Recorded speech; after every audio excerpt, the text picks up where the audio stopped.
السلام عليكم ورحمة الله وبركاته. ازيكم يا حبايبي؟ عاملين ايه؟ يا رب تكونوا بخير وبصحة وسعادة. ان شاء الله النهاردة هننفذوا غرزة جديدة جميلة جدا هتعجبكم. انا هنستخدم فيها الخيط ده اللي انتوا شايفينه متوسط السمك. هنعمل العينة بيه. ولو انت عايزة تعمليها صيفي يبقى هتجيبي خيط قطن، وهي تنفع صيفي وتنفع شتوي، يعني تنفع لحاجات كتير. انا هنفذها معاكم بالخيط دوت، وهستخدم ابرة 3.5. بس قبل ما نبدأ يا حبايبي، يا ريت اللي اول مرة يخش قناتي وما اشتركش يشرفنا بالاشتراك وتفعيل زر الجرس عشان يوصلوا مننا كل جديد، فضلا منكم وليس امر. انا هنستخدم الخيط دوت عشان لقيته فاتح شوية، هيبين الغرزة والشغل معاكم. استخدمت معاكم إبرة 2.5 للخيط دوت. هنشتغل عدد من السلاسل، مضاعفات العدد 7. أنا اشتغلت 31 غرزة. ليه بقى 31؟ لأن هنعمل حرف من الناحية دي 2 غرزتين، ومن الناحية التانية غرزتين، يعني في 4 غرز. مش هيبقوا تبع العدد بتاعنا المضاعفات. اشتغلت 31 سلسلة للعينة دي. أول حاجة هنرتفع سلسلة واحدة، وهنشتغل السطر الأول غرزة حشو.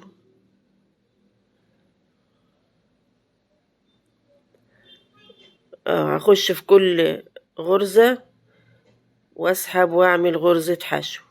اخش كده واسحب والاقي حلقتين على الإبرة، اسحبهم مرة واحدة. هي دي غرزة الحشو.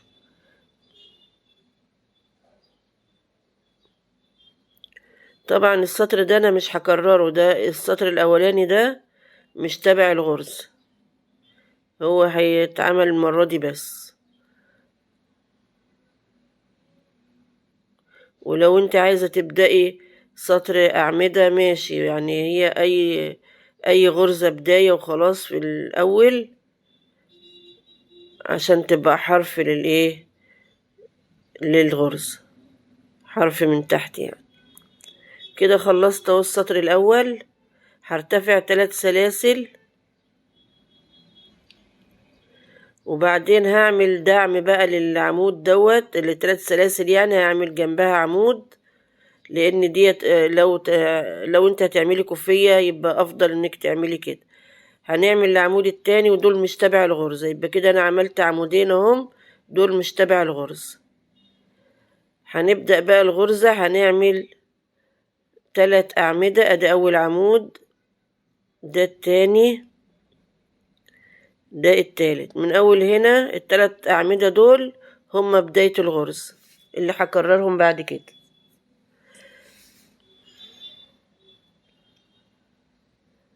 هفوت غرزتين، وهخش في التالتة واعمل عمود بلف، وبعدين اعمل 3 سلاسل، وهخش في نفس الغرزة وهعمل عمود بلف.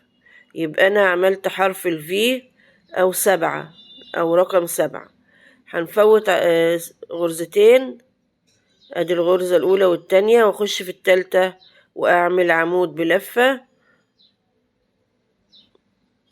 وهخش في اللي بعدها، برضو واعمل عمود بلف. يبقى انا عملت 3 أعمدة، وبعدين حرف الفي، وبعدين 3 أعمدة تانيين اهم اللي بشتغلهم دول. يبقى كده انا هكرر السطر ده كله 3 أعمدة، حرف الفي 3 أعمدة. بس حرف الفي انا بنسيب من تحت غرزتين، وبعدين اعمل عمود و3 سلاسل، واخش في نفس الغرزة واعمل عمود كمان. كده عملت الفي، هسيب من تحت عمودين، سلسلتين او يعني غرزتين، وهعمل عمود بلفة، واخش في اللي جنبه واعمل عمود بلفة، واللي بعده واعمل عمود بلفة. كده بكرر نفس التكرار 3 في 3 في كده، والفي طبعا بيبقى فيها 3 سلاسل من فوق.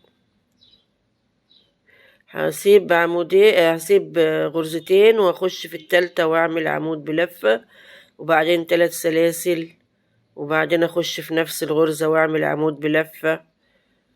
انا كده بكرر نمط واحد اهو. اللي جاي بقى فوت غرزتين واعمل 3 اعمدة جنب بعض. ادي العمود التاني، ادي التالت. انا كده خلصت السطر اهو، بس زي ما بدأت بعمودين اللي هما الحافة، هنعمل عمودين بعد ما خلصت الغرزة بتاعتي. هنعمل عمودين دولت ملهمش دعوة بالغرز. لو انا بعمل كوفية او بعمل جاكيت مثلا بيبقى له حرف كده، يبقى من الافضل انك تعملي العمودين دول، او لو حتى عمود واحد عشان يبقى حرف يعني للشغل. هرتفع 3 سلاسل وهضير الشغل، وهشتغل مع ال3 سلاسل دول. في نفس ال3 سلاسل هعمل عمود بلفة عشان طبعا يدعمه، وبعدين هعمل العمود التاني. يبقى كده عملت العمودين بتوع الحرف، وبعدين فوق ال3 أعمدة بقى بتوع الغرزة هسيب الأولاني، بس هعمل سلسلة الأول. هسيب الأولاني وأخش في التاني وأعمل فوقه عمود بلف. يبقى فوق ال3 أعمدة عملت عمود في النص، سلسلة بقى كمان، وألف وأخش جوه الفي وأعمل 7 أعمدة. 7 أعمدة بلف جوه ال7 اللي أنا عاملاها أو حرف الفي.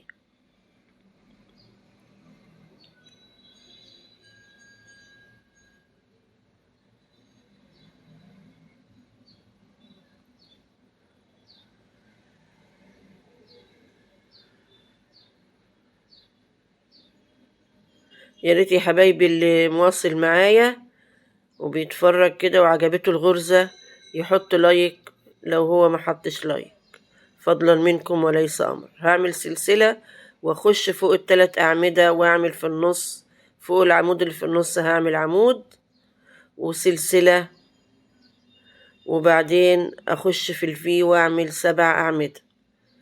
يبقى انا التكرار بتاع السطر ده عبارة عن عمود 7 أعمدة في قلب الفي، عمود فوق ال3 و7 أعمدة. وطبعا بنعمل سلسلة مع العمود، من هنا سلسلة ومن هنا سلسلة عشان أوازن، لأن تحت في 3 أعمدة عشان الشغل ما يبقاش مشدود مني. كده عملت 7 أعمدة اهو جوه الفي. هاخد سلسلة وهخش فوق ال3 أعمدة، أطلع أعمل فوق العمود اللي في النص أعمل عمود، وبعدين سلسلة واخش في الفي واعمل 7 أعمدة. يبقى التكرار بتاع السطر ده عمود 7 أعمدة، عمود 7 أعمدة. هي الغرزة بتاعتي عبارة عن تكرار سطرين 2. السطر الأول اللي انتوا شفتوه دوت، طبعا الأول خالص ده بتاع البداية ده مش محسوب.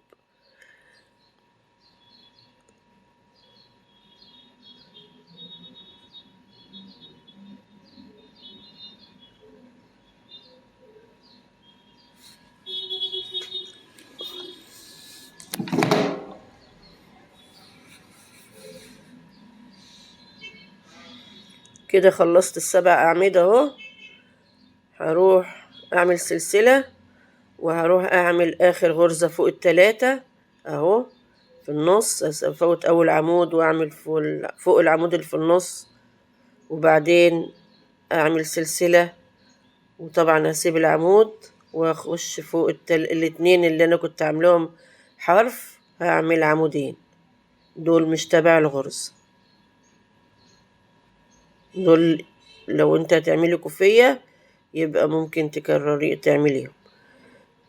طلعت 3 سلاسل، وجنب ال3 سلاسل هعمل عمود. بعد ما عملت العمودين بتوع الحرف، عملت سلسلة وهطلع فوق العمود بتاع الغرزة اللي تبع غرزتي، وهعمل عمود بلفة، وبعدين 3 سلاسل، وهخش في فوق نفس العمود وهعمل عمود بلفة تاني. يبقى أنا عملت حرف الفي أهو. أنا كده بكرر شغلي.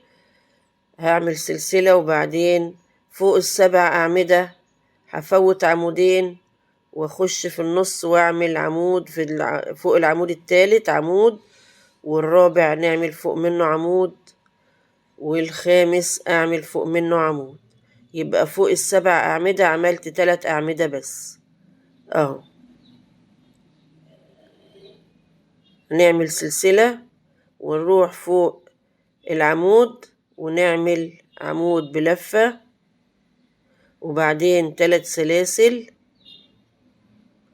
ونخش فوق نفس العمود ونعمل عمود بلفة كمان. يبقى كده عملت حرف الفي. يبقى التكرار بتاع السطر ده 3 أعمدة في 3 أعمدة. فوق ال7 أعمدة هخش فوق العمود الثالث وهعمل عمود، وفوق العمود الرابع أعمل عمود، وفوق الخامس أعمل عمود. يبقى ال7 أعمدة عملت فوقهم 3 أعمدة. هعمل سلسلة واخش اطلع فوق العمود واعمل عمود،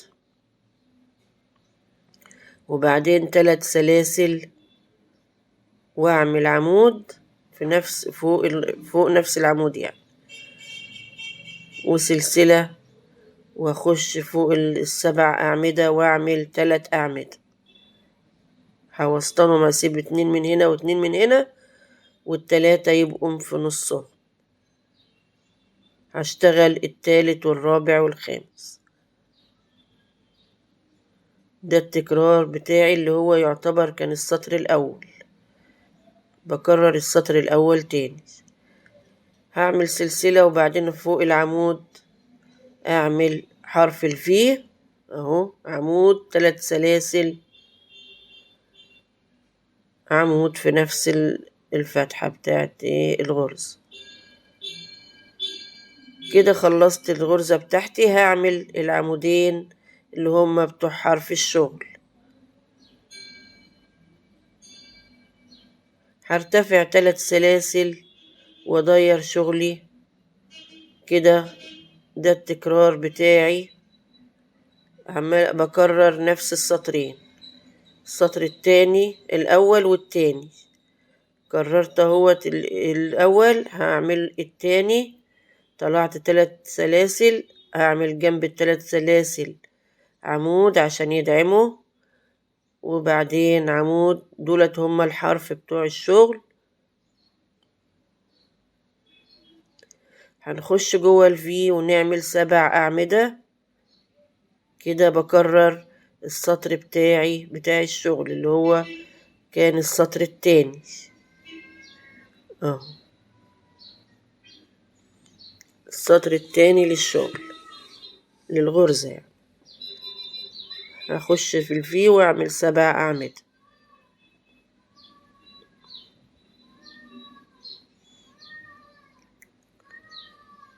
عملت 7 أعمدة. هخش بقى فوق ال3 بعد ما اعمل سلسلة واعمل، نسيت السلسلة. هنعمل سلسلة معلش جل من لا يسهو، ونخش فوق العمود ونعمل عمود 3 أعمدة ونعمل عمود. نعمل سلسلة ونخش فوق جوه الفي ونعمل 7 أعمدة.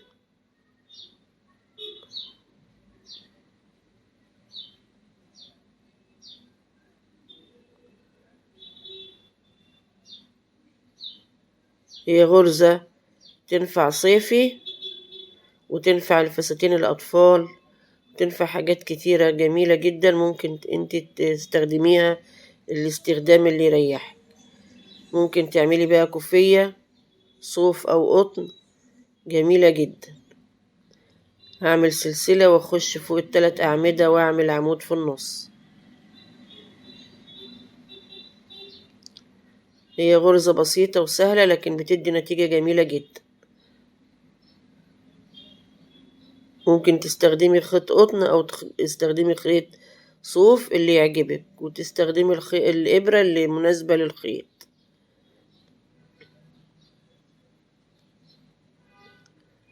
وكل ما يكون الإبرة صغيرة والشغل بتاعك يكون دقيق بيبقى أفضل، بيبقى أقيم وأفضل.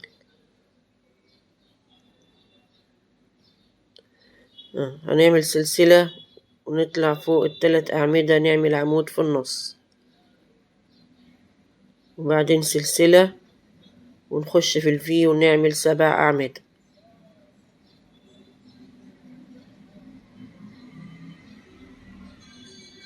يا ريت يا حبايبي اللي ما عملش لايك يعمل لايك عشان القناة تكبر بيكم والفيديو يترفع لغيركم يتفرج عليه فضلا منكم وليس أمر.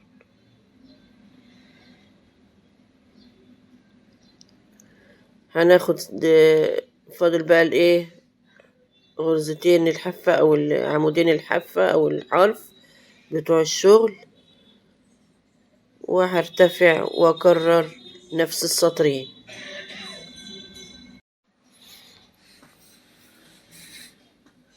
هنكرر بقى غرزتي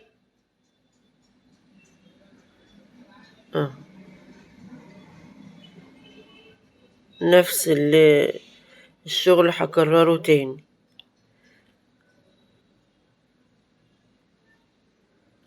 عملت غرزتين الحافة او عمودين الحرف، هاخد سلسلة وهخش فوق ال7 أعمدة واعمل 3. العمود الثالث وفوق العمود الرابع وفوق العمود الخامس. يبقى كده 6 عمودين يمين وعمودين شمال وعملت ال3 في النص. هاخد سلسلة واروح فوق العمود واعمل حرف الفي. ادي عمود و3 سلاسل وفوق نفس العمود في نفس الفتحة واخش واعمل عمود تاني. يبقى كده عملت الفي. اعمل سلسلة واعمل فوق ال7، اسيب الاول والتاني واخش في التالت واعمل عمود بلفة، وفوق الرابع اعمل عمود بلفة، وفوق الخامس اعمل عمود بلفة. تكرار سهل وبسيط لكن بيدي نتيجة جميلة جدا وشيك جدا في اللبس.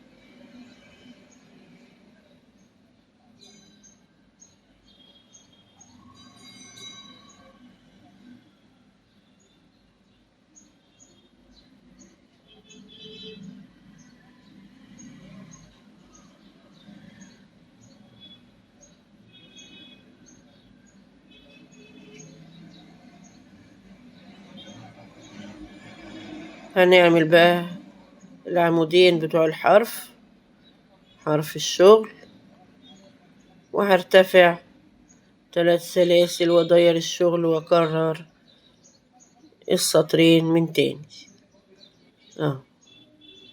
انا عملت السطر يعتبر السطر الاول في الشغل، بعدها هعمل السطر التاني. ادي ده اللون اللي انا كنت موريهولكوا في الاول، عملت بيه اهوت. شكلها جميل وشيك جدا، غرزة لطيفة وبسيطة وسهلة لكن بتدي نتيجة رائعة جدا، وفي اللبس بتبقى جميلة جدا. تنفع للكوفيات والفساتين وجواكت. انا كنت عاملة منها جاكيت هوريهولكوا اهو من زمان، يعني من يجي 10-12 سنة اهو. هوريكم انا عملت دي ارتفعت بيها شوية اهي، باللون ده جميل برضو. ممكن تستخدمي الخيط القطن عشان احنا داخلين على الصيف، وهي غرزة تعتبر مفتحة، هي تنفع صيفي، تبقى جميلة اوي لو عملتي فساتين منها للأطفال او جاكيت ليكي او اي حاجة ليكي يعني. اهو الجاكيت بتاعي بقى اهو هوريهولكوا اهو. كنت عامله له وحدات مربعة من تحت، ودي الغرزة بتاعته هي اللي انا منفذاها معاكم. يا رب تكون عجبتكم وتدوني لايك كده وتشجعوني، والف شكر على متابعتكم. ولو عاوزين الوحدة اللي تحت ديت هعملها لكم. كان جاكيت في منتهى الشياكة يعني، هو دلوقتي طبعا بقى قديم لكن هو كان في منتهى الشياكة يعني. شكرا ليكم، وياريت لايك كده عشان تشجعوني وكلمة حلوة. والسلام عليكم ورحمة الله وبركاته.